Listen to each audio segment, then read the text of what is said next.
Vallabhaneni Vamsi arrest. అలాగే జైల్లో అతనికి అందుతున్న సౌకర్యాలపై అసంతృప్తిగా ఉంది నాకు అంటూ పొన్నవోలు సుధాకర్ రెడ్డి కానీ వైసీపీ నాయకులు, అంటే పొన్నవోలు సుధాకర్ అంటే లాయర్ కానీ వైసీపీ నాయకులు కానీ చేస్తున్న వ్యాఖ్యలను అసలు ఎలా చూడాలంటారు? ఆయనకి సపరేట్గా రూమ్ ఇచ్చారు కానీ మంచం లేదు, వెస్ట్రన్ కమ్మోళ్ళు లేదు అని చెప్పి వాళ్ళు చేస్తున్న వాదనలు ఎలా చూడాలంటారు? అసలుకి ఈ సౌకర్యాలు ఏమైనా మాట్లాడే అర్హత ఉందా? అసలు ఏమి వాళ్ళ గతంలో వీళ్ళ గవర్నమెంట్ అధికారం తీసుకుని ఇష్టం వచ్చినట్టు మాట్లాడి ఇష్టం వచ్చినట్టు చేసి చంద్రబాబు గారిని ఎక్కడి నుంచి అరెస్ట్ చేసి తీసుకొచ్చారు? వాళ్ళు చేసిన పని పద్ధతేనా అది? అసలు ఊళ్ళోళ్ళు తిప్పుకుంటా వాళ్ళు ఇష్టానుసారంగా తీసుకొచ్చారు. జైల్లో పెట్టి ఆయనకి ఏమైనా సౌకర్యాలు కల్పించారు? ఒక ప్రతిపక్ష నాయకుడి హోదాలో ఉన్న అతనికి ఏమన్నా, ఇది మాజీ సీఎం, మళ్ళీ 15 సంవత్సరాలు సీఎంగా చేశాడు.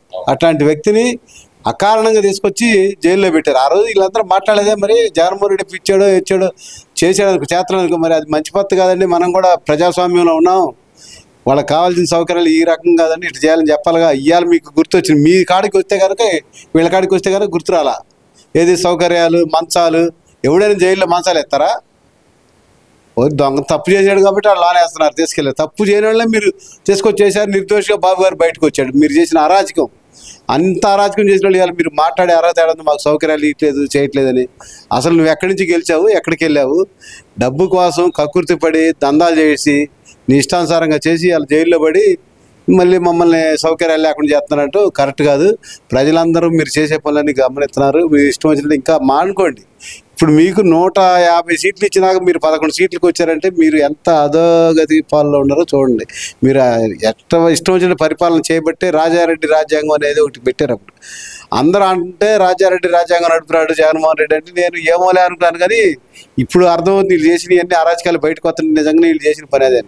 దాని తోడు జగన్మోహన్ రెడ్డి మళ్ళీ ఇప్పుడు ఆయన రాజ్యాంగం ప్రకారం ఒకప్పుడేమో చంద్రబాబు గారిని 23 సీట్లు 5 సీట్లు చేస్తే నీకు ప్రతిపక్ష హోదా కూడా ఉండదు అన్నాడు. ఇవాళ 11 సీట్లు నాకు ప్రతిపక్ష హోదా ఇవ్వాలా, లేకపోతే నేను అసెంబ్లీకి రానట్టు ఉండొచ్చుగా. మొన్న ఎందుకు వచ్చి సంతకం పెట్టాడు గవర్నర్ పరిపాలన ప్రసంగం అప్పుడు? అంటే అటెండెన్స్ పడితే ఇంక మళ్ళీ మీకు మాత్రం అసెంబ్లీ కావాలా, కానీ ప్రజా సమస్యల మీద పోరాడు. మీరు ఏమి పరిపాలన చేస్తారు, ఏమి రాజ్యం? అందుకనే ప్రజల పక్కన పెట్టారు. ఇంకా మానుకోండి, ఇప్పటికైనా తెలుసుకొని నేర్చుకోండి. అసలు ముందు రాజ్యాంగం ప్రకారం మనం ఎట్లా నడుచుకోవాలా, పరిపాలన ఎట్లా చేయాలా, లేకపోతే ఎట్లా ప్రజా సమస్యలను ఎట్లా తెలుసుకోవాలా అది నేర్చుకోండి. అంతేగాని ఊరకు మాకు పదవులు లేవు, మాకు ఇది లేవు, బాగా తినమరిగారు. పదవులను అడ్డం పెట్టుకుని తినమరిగారు. ఆ పదవితోటే దాంతోనే చేస్తున్నారు తప్ప అసలు ప్రజలకు సేవ చేయాలా, ఏ రకంగా చేయాలా, వాళ్ళ దగ్గర ఎట్ట మెప్పు పొందాలనేది అసలు లేదు, నేర్చుకోరు కూడా.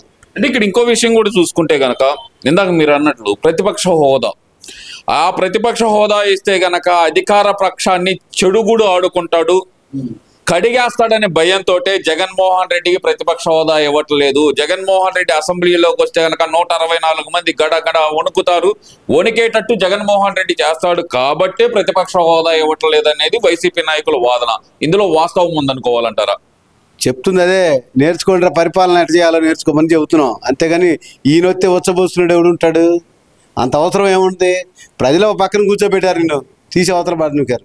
మర్యాదగా వచ్చి నీకు గౌరవంగా ఇంకా ఉండాలి అంటే, మీరు రాజకీయాల్లో ఉండాలి అంటే ప్రతిపక్ష హోదా రాదు మీకు. ఎవరు ఇవ్వాలా ప్రతిపక్ష హోదా? ప్రజలు ఇవ్వాలా.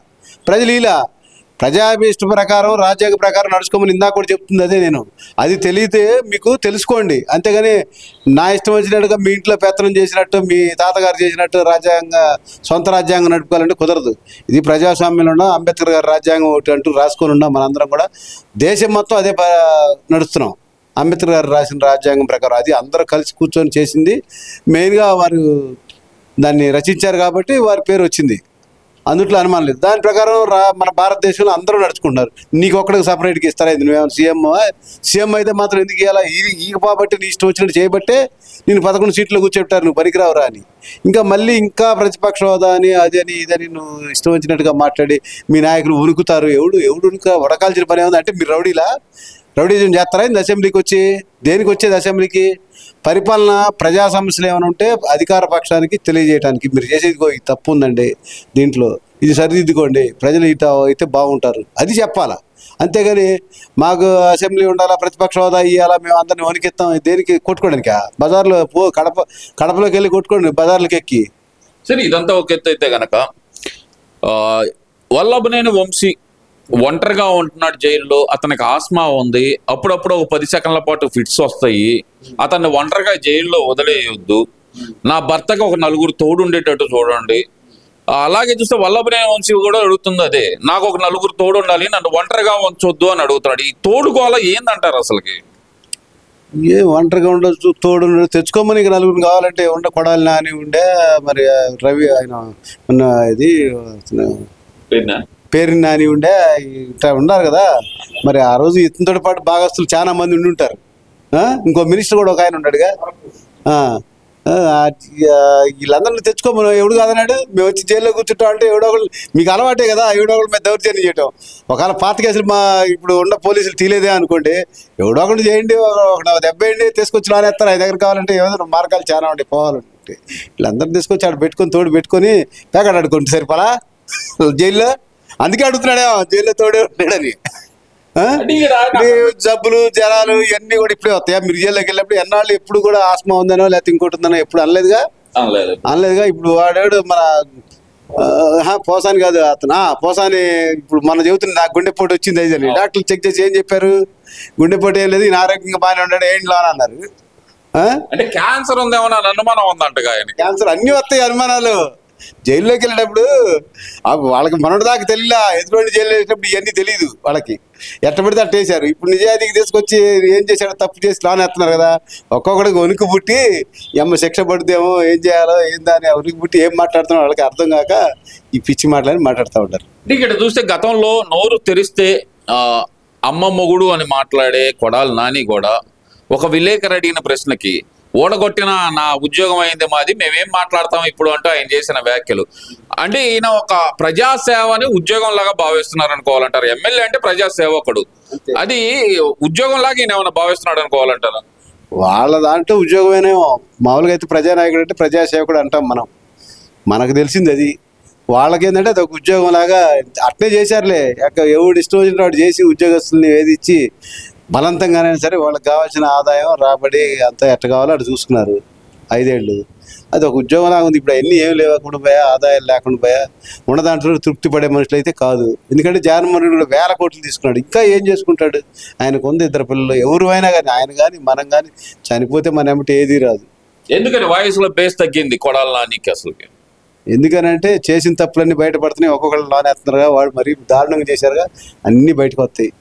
అన్ని ప్యాకెట్ కాడి నుంచి వాడు అతను ఏమేం చేశాడు, ఎవడెవడిని ఏం తిట్టాడు, ఇష్టం వచ్చినట్టు మాట్లాడు. గంజాయి తాగుతాడు నాకు తెలియదు, కానీ మాట్లాడే విధానం చూస్తే అట్నే అనిపించింది. అంటే ఇక్కడ ప్రధానంగా చూసుకుంటే రాష్ట్రంలో పేద ప్రజల సంక్షేమం పట్టించుకోకుండా, బడ్జెట్ మీద దృష్టి పెట్టకుండా ఓన్లీ రెడ్ బుక్ రాజ్యాంగం అమలు చేయడానికి కూటమి ప్రభుత్వం అధికారంలోకి వచ్చిందా అంటూ వైసీపీ నాయకులు సంధిస్తున్న ప్రశ్నలు, మరి దానికి ఎలా చూడాలంటారు? కూటమి ప్రభుత్వం వీళ్ళందరినీ కక్ష తీర్చుకొని రెడ్ బుక్ అమలు చేసే పని అయితే ఇప్పుడు చాలామంది వెళ్ళిపోయేవాడు. పక్కాగా ఎవరైతే తప్పు చేశారో వాళ్ళనే సాక్ష్యాధారాలు ఉన్నప్పుడే వీళ్ళందరినీ అరెస్ట్ చేస్తున్నారు, అందుట్లో అనుమానమే లేదు. ఇప్పుడు వల్లభనేని వంశీని అరెస్ట్ చేశారంటే అతను తీసుకెళ్ళి వాళ్ళ ఇంట్లో పెట్టుకుని కూర్చొని దౌర్జన్యంగా చేసి చెందాడు కాబట్టి అన్నీ కూడా సీసీ ఫుటేజ్లు ఉన్నాయి. ఈయన జైలుకి వెళ్ళడానికి మొత్తం తీసుకొని చూపించే ఇతను జైల్లో పెట్టారు. అంత అడ్డగోలుగా పిచ్చిగా తెలుగుదేశం గవర్నమెంట్ ఎప్పుడు కూడా అట్లా చేయదు. అసలు వాళ్ళకి కక్ష సాధింపు అనేది ఉంటే 15 సంవత్సరాలు సీఎం చేశాడు. అందరూ ఆండేవాళ్ళు. అసలు అతనికి ఆ ఉద్దేశం కాదు. గెలిచినాక మేము ఒక పార్టీ, ఒకవేళ నేను ఆ పార్టీలో ఒక కార్యకర్తనైనా కానీ మాకు చెప్పేది ఏంటంటే ఎప్పుడైనా కానీ అందరూ సమానమే. గెలిచినాక ప్రజలందరూ, రాష్ట్ర ప్రజలందరూ సమానమే, పార్టీలతో సంబంధం లేదు, అందరికీ మనం పని చేయాలా, అది నేర్పించారు మాకు చంద్రబాబు గారు. ఎన్టీ రామారావు గారి కాడి నుంచి కూడా ఇది క్రమశిక్షణ ఉంది మాకు. అందుకని అట్లే నడుతాం. మీరు కొత్తగా రాజ్యాంగం పెట్టుకొని మీ ఇష్టాన్ని ప్రకారం 5 ఏళ్ళు ఏదో పెద్ద అధికారం మొత్తం మందకి 30 ఏళ్ళు 40 ఏళ్ళు అనుకుంటా మీ ఇష్టం వచ్చినట్టు చేశారు. అడిగేవాళ్ళు లేడని ప్రజలు అన్నీ గమనిస్తూ ఉంటారు. అందుకని మీకు బాగా బుద్ధి చెప్పారు ప్రజలు. అట్లానే ఇప్పుడు అడిగింది వల్లభనేని వంశీ, అట్లానే ఇప్పుడు వంశీ కూడా ఇష్టానుసారంగా చెలరేగాడు కాబట్టి అతను నానేశారు.